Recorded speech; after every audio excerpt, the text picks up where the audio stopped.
주님, 이 오후에 다시 한번 저희들이 우리의 마음의 소원과 교회와 나라를 위하여 간절히 기도했습니다. 우리의 기도가 하나님을 영화롭게 하기를 원하며 하나님의 은혜의 보좌 앞에 상달되기를 원합니다.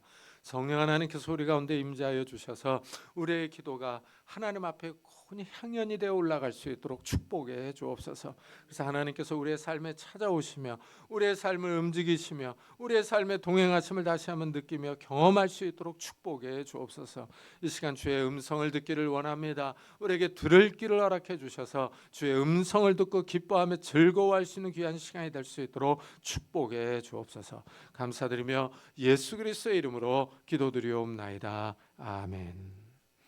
하나님의 말씀은 빌립보서 1장입니다.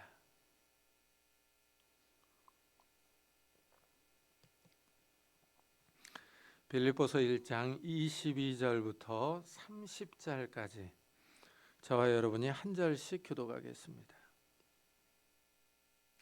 빌립보서 1장 22절부터 30절까지 한 절씩 교독하겠습니다. 그러나 만일 육신으로 사는 이것이 내 일의 열매일진데 무엇을 택해야 하는지 나는 알지 못하노라.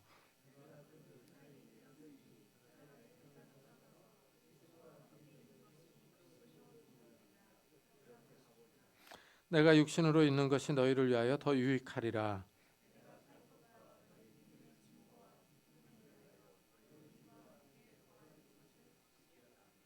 내가 다시 너희와 같이 있으므로 그리스도 예수 안에서 너희 자랑이 나로 말미암아 풍성하게 하려 함이라.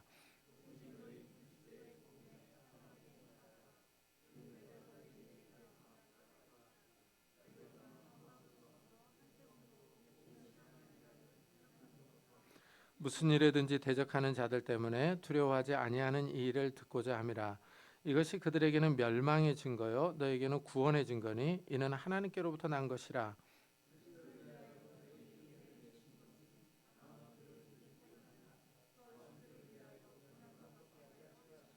다 같이 너희에게도 그와 같은 싸움이 있으니 너희가 내 안에서 본 바요 이제도 내 안에서 듣는 바니라. 아멘. 사람은 죽음 앞에서 다양한 반응을 보입니다. 한 목사님이 6명의 사형수의 사형 집행을 참관했어요.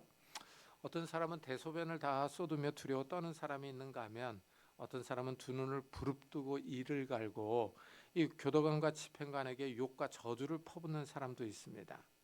어떤 사람은 집행관의 가운을 잡고 사형만을 면하게 해달라고 애걸하는 사람도 있습니다. 어떤 사람은 할렐루야, 이 할렐루야를 외치더니 교도관에게 그동안 수고 많이 하셨다며 감사합니다 하고 인사하는 사람도 있었습니다. 사람마다 이렇게 죽음에 대한 반응이 다릅니다. 그런데 예수 믿는 사람들은 죽음 앞에서 담대합니다. 죽음을 두려워하지 않습니다. 왜냐하면 죽은 후에 어떻게 될 것을 알기 때문입니다. 이래서 바울은 이는 내게 사는 것이 그리스도니 죽는 것도 유익함이라 하고 말합니다. 이 표현을 한번 잘 생각을 해보세요. 죽는 것이 유익하다라고 말을 해요. 이 바울은 자신이 살든지 죽든지 문제될 것이 없다고 말합니다. 사는 것도 유익하고 죽는 것도 유익하다고 얘기를 해요. 죽음을 두려워하지 않습니다. 오히려 죽는 것이 개인적으로는 더 좋다 이렇게 얘기를 해요. 내가 그 둘 사이에 끼었으니 차라리 세상을 떠나서 그리스도와 함께 있는 것이 훨씬 더 좋은 일이라. 그렇게 하고 싶으나 내가 육신으로 있는 것이 너희를 위하여 더 유익하리라 하고 말을 합니다. 바울은 세상을 떠나서 그리스도와 함께 있는 것이 훨씬 더 좋은 일이라고 그래요. 정말 이 다른 사람들이 들으면 미쳤죠. 이 정말 미친 사람 아니겠습니까? 이 죽는 게 유익하다 그러고 죽는 게 더 좋다 이렇게 얘기를 하니 이 믿지 않는 사람들이 볼 때는 이 미친 사람이죠. 이 바울이 세상을 떠나는 것이요, 이것을 마치 유목민이 장막을 치고 이 지역에서 잠시 살다가 이 장막을 거두어 다른 지역으로 옮겨가는 것처럼 말을 해요. 그러니까 세상에서 잠시 살다가 이 세상을 떠나 하늘나라로 갑니다. 유목민처럼 세상을 떠나려고 하는 그런 마음이 있다라는 거예요. 그러니까 바울이 죽음을 전혀 두려워하지 않습니다. 장막을 거두어 삶의 거처를 옮기는 것으로 생각을 해요. 성도들이 이렇게 죽음을 두려워하지 않는 이유가 있습니다. 죽은 후에 그리스도와 함께 할 것을 알기 때문이에요. 믿지 않는 사람들은 죽음 앞에서 떱니다. 죽음 후에 영원한 심판을 본능적으로 두려워합니다. 영원한 형벌이 있다는 것을 본능적으로 압니다. 그래서 죽음 앞에서 슬퍼해요. 원망하며 저주합니다. 그러나 성도들은 그렇지 않습니다. 천국의 영광을 알고 있어요. 생각하건대 현재의 고난은 장차 우리에게 나타날 영광과 비교할 수 없도다 하고 말을 해요. 이 세상 삶과 장차 올 천국의 영광스러운 삶을 비교합니다. 현재의 고난과 장차 나타날 영광을 비교하는데 이 장차 올 영광이 더 크다는 거죠. 더 크다는 겁니다. 이 성도들이 이렇게 죽음을 두려워하지 않는 이유가 명확합니다. 장차 나타날 천국의 영광이 있기 때문이에요. 이 낙원이 성도들을 기다리고 있습니다. 그리스도와 함께 영원히 살 것입니다. 성도들에게는 이 천국의 기업이 있습니다. 이 소망 때문에 성도들은 아무리 어려운 상황 가운데서도 기뻐하며 신앙생활을 할 수 있습니다. 이런 사상을 잘 나타내주는 성가곡이요, 이 본향을 향하네라는 곡이 있습니다. 이 세상 나그네 길을 지나는 순례자, 인생의 거친 들에서 하룻밤 머물 때 환난의 굳은 비바람 모질게 불어도 본향을 향하여 천국의 순례자 본향을 향하네 하고 노래합니다. 이 성도들이 순례자로 묘사를 해요. 언제든지 이 세상을 떠날 수 있다는 것입니다. 이 세상에 환난과 어려움이 있지만 성도들에게는 본향인 천국이 있다라고 노래합니다. 이런 생각이 있기 때문에 성도들은 죽음을 두려워하지 않습니다. 특별히 바울이요. 이 바울은 천국에 다녀온 사람이거든요. 천국을 이미 경험한 사람이에요. 그래서 고린도후서 12장을 읽어보면은 셋째 하늘에 이끌려가서 천국에 갔다 왔다 하고 간증을 해요. 낙원에 가서 하나님의 계시를 받았다라고 말합니다. 이래서 이 세상을 떠나 그리스도와 함께하는 것이 훨씬 더 좋다고 자신 있게 말하고 있습니다. 참 이게 신기하지 않습니까? 이래서 성도들은요, 이 병에 걸려서 죽어도 그렇게 슬퍼하지 않습니다. 왜냐하면 천국 갈 것을 알기 때문에, 천국에 들어간다라는 것을 확신하고 있기 때문이죠. 바울은 사는 것도 유익하고 죽는 것도 유익하다고 그럽니다. 개인적으로 죽는 것이 더 낫대요. 그러나 사는 것에는 열매가 있다고 말을 합니다. 빌립보 교인들을 위한 유익입니다. 내가 육신에 있는 것이 너희를 위하여 더 유익하리라 하고 말을 해요. 이 바울이 이 땅에서 더 사는 거예요. 교회를 위한 일이다라고 얘기를 합니다. 이 바울이 더 사는 것은요, 빌립보 교인들의 믿음의 진보와 기쁨을 위한 것입니다. 믿음의 진보라고 말을 해요. 그러니까 성도들은 믿음이 성장해야 합니다. 진보가 있어야 합니다. 예수를 처음 믿으면 어린아이와 같아요. 막 태어난 아이와 같습니다. 아이들이 젖을 먹으며 자랍니다. 이와 같이 거듭난 성도들은 말씀을 먹고 자라납니다. 하나님의 말씀을 듣고 영혼이 성장합니다. 성장하지 않는 아이들은 영양에 문제가 있거나 병이 들었어요. 신앙도 마찬가지입니다. 이 신앙의 진보가 열매로 나타나는 거예요. 먼저는 우리 인격이 그리스도를 닮아가는 겁니다. 우리 안에 예수 그리스도의 형상을 품는 거예요. 그래서 우리의 존재 자체가 변합니다. 인격이 변해요. 옛날에는 참 이 성격이 급하고 그 참 좀 성격이 못됐는데 예수를 믿고 난 다음에는 차츰 온화해집니다. 이게 참 신기해요. 그래서 이 정말 예수 그리스도를 닮아가는 그런 모습이 우리 안에 있느냐, 이게 아주 중요하죠. 또한 이 세상에 대한 욕심을 절제를 합니다. 내 안에 있는 육신의 정욕들이요, 어떤 이런 것들을 절제를 해요. 그러면서 우리 삶의 열매를 맺어가는 거예요. 말과 행동이 변합니다. 선한 행실이 있고 전도의 열매, 봉사와 희생의 열매가 있어요. 성령의 열매를 맺어갑니다. 바울이 이 땅에 있는 이유는 이 성도들의 믿음의 성장 때문이라고 말을 해요. 그러니까 좋은 목자가 있어야 양들이 살찔 수 있습니다. 하나님의 말씀을 잘 가르쳐주는 목사가 있어야 성도들이 행복합니다. 성도들은 좋은 말씀을 먹어야 합니다. 좋은 말씀이 교회를 세우며 성도들을 바르게 인도합니다. 이 좋은 말씀을 들을 때 이 믿음의 기쁨이 있어요. 기쁨. 내가 살 것과 너희 믿음의 진보와 기쁨을 위하여 너희 무리와 함께 거할 이것을 확실히 아노니 하고 말합니다. 이 믿음의 기쁨이 있거든요. 믿는 사람들은 이 희락의 열매가 있어요. 이게 성령의 열매 가운데 하나죠. 희락이요. 이 신앙생활의 기쁨이 있습니다. 이 교회에 오는 것이 기다려지고 교회 생활의 기쁨이 있습니다. 예배 시간에 찬양하고 기도하면 기쁨이 밀려옵니다. 참 우리가 오후 예배 때 이 찬양을 오래 하는데 한 20분 하는데 그 찬양이 너무 좋지 않습니까? 저는 정말 막 찬양을 부르면은 나도 모르게 은혜가 있어요. 영혼이 참 좋습니다. 그래서 이 찬양을 좀 많이 부르잖아요. 그럼 우리 영혼이 깨어나요. 깨어나고 하나님에 대한 이 생각들이 더 깊어집니다. 이러면은요, 일할 때도 찬양이 저절로 나와요. 우리가 힘든 일이 있어도 주여 그러면서도 하나님을 찬양하고 하나님을 기대합니다. 예수를 믿으면 이 즐거움이 변해요.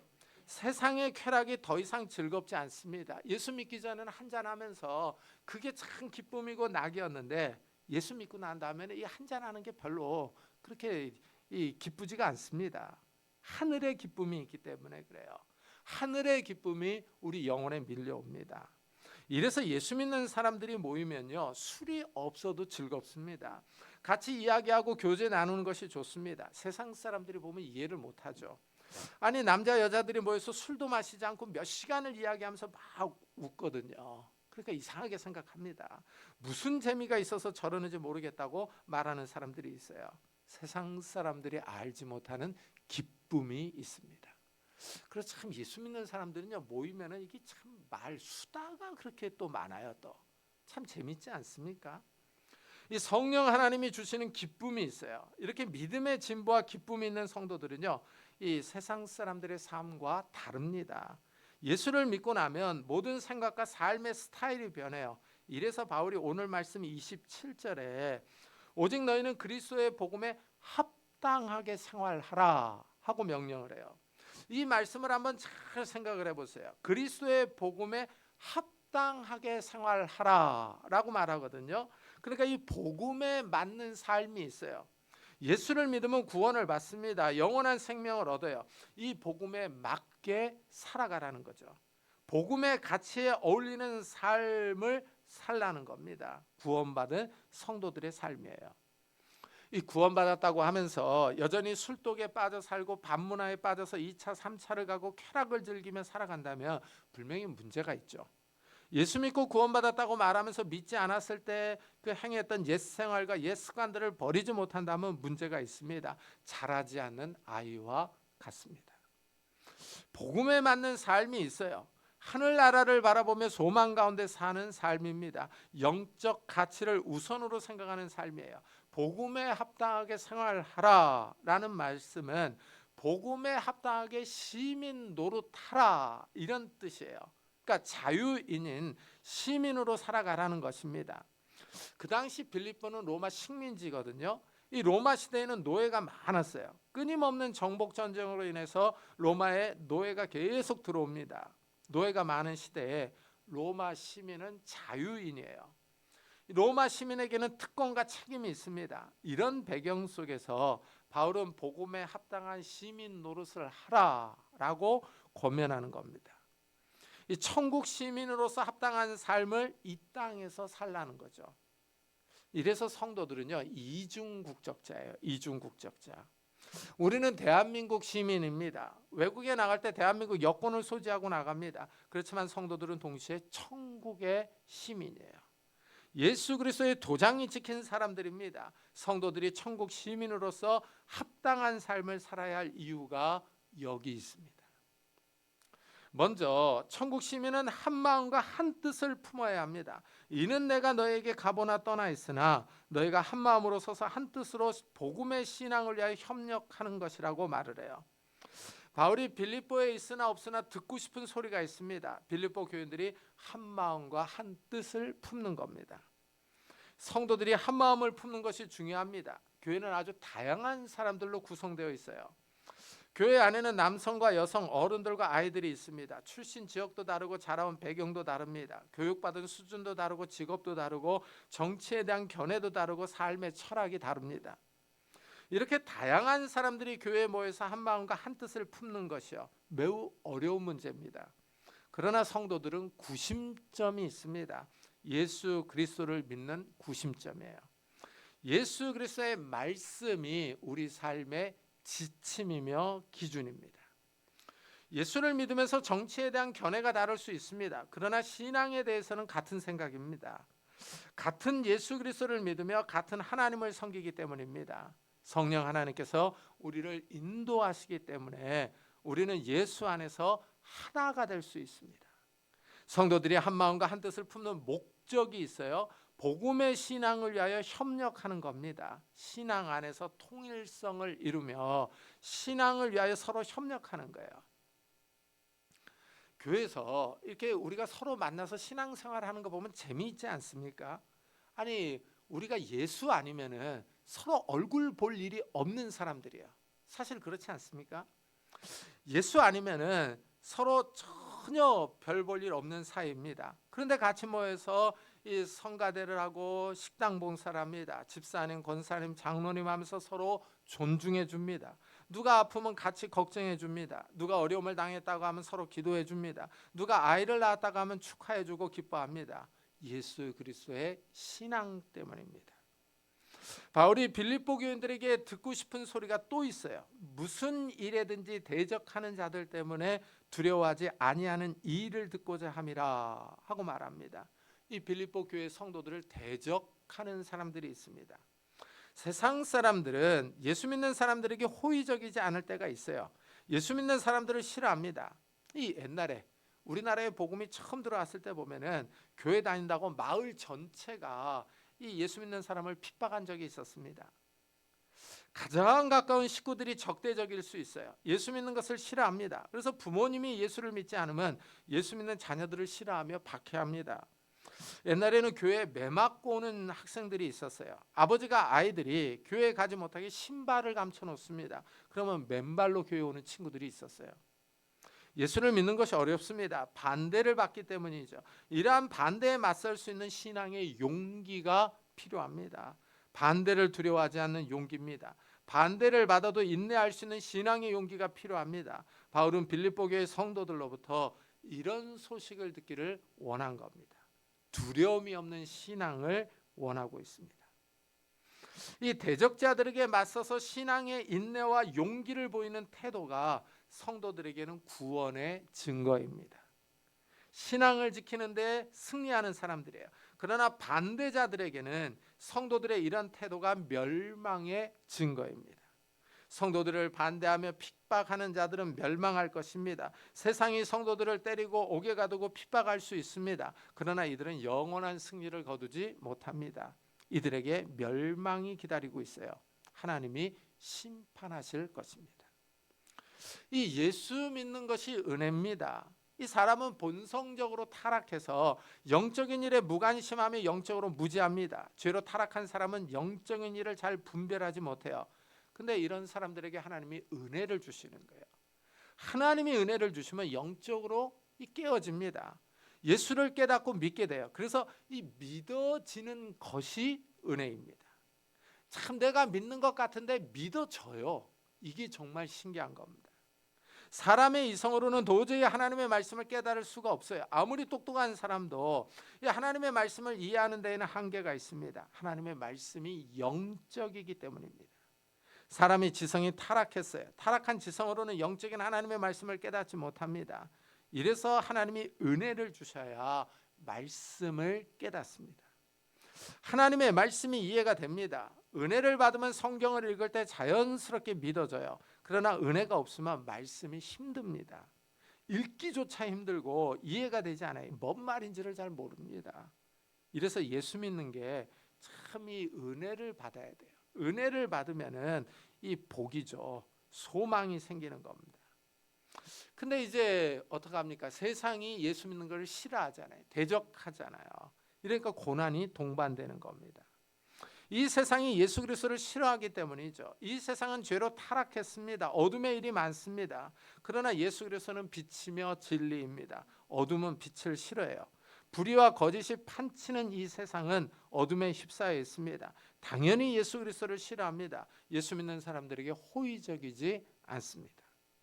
이래서 예수 믿는 것에 고난이 따릅니다. 이 고난은 신앙의 싸움이에요.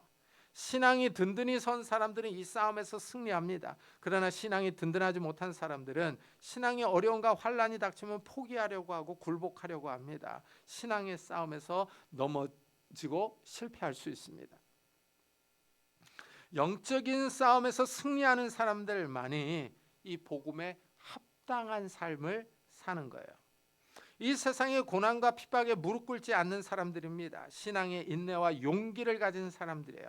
바울은 이런 싸움을 싸우고 있습니다. 그래서 감옥에서 이 편지를 쓰고 있는 거예요. 감옥에서 기뻐하며 즐거워합니다. 감옥에서 빌립보 교회 성도들을 위로하고 있어요.